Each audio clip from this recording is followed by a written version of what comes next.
খেজুরের গুড় অথচ নেই খেজুরের রস। এ গুড়ের উপাদান ঝোলা গুড়, চিনি, চুন, রং ও সোডা। এসব ভেজাল গুড়ে সয়লাব নাটোরের লালপুর উপজেলার বিভিন্ন বাজার। খোঁজ নিয়ে জানা যায়, লালপুরের খেজুরের গুড়ের চাহিদা থাকায় এক শ্রেণীর অসাধু ব্যবসায়ী ভেজাল খেজুরের গুড়ের ব্যবসায় নামেন। ভেজাল গুড় তুলনামূলক কম দামে বিক্রি করা হয়। না জেনে অনেকে কিনে খাচ্ছেন এসব গুড়। তৈরি হচ্ছে স্বাস্থ্য ঝুঁকি।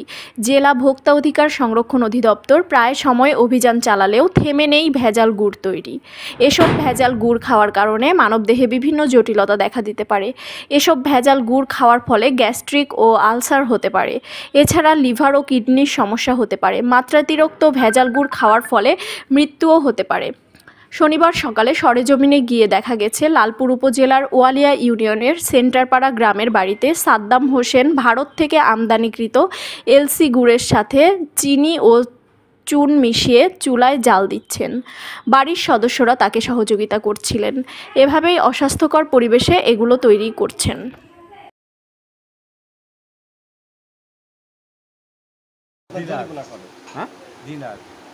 আপনার ছেলের নাম কি?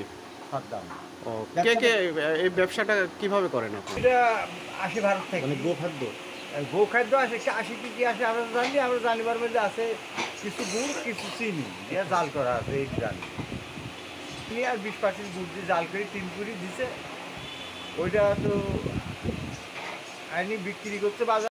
ব্যবসাটা আমিও করি, আমার চালও করি টুকটাক, আমিও টুকটাক করি। সময় আমি 10 প্যাকেট বানাই, সময় চাল 10 প্যাকেট।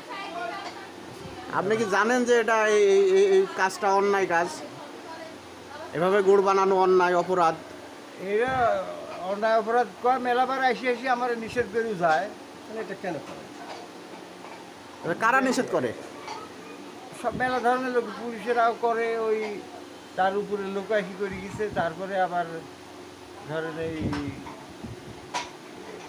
চেয়ারম্যান মেম্বাররাও বলে গেছে যে আর দরকার নেই, বানায়েন না, মানা করে গেছে। তারপরেও বানাচ্ছেন? তারপরেও মানে বানায়নি, ধরেন মেলা দিন বন্ধ রাখি, হঠাৎ করে আজকে এই গুড় বানাইছি আর কি। মেলা দিন 1-1.5 মাস পর। ও, 1-1.5 মাস বানাই। রোজার মধ্যে বানান নাই? না, রোজার মধ্যে একদিনও বানাই।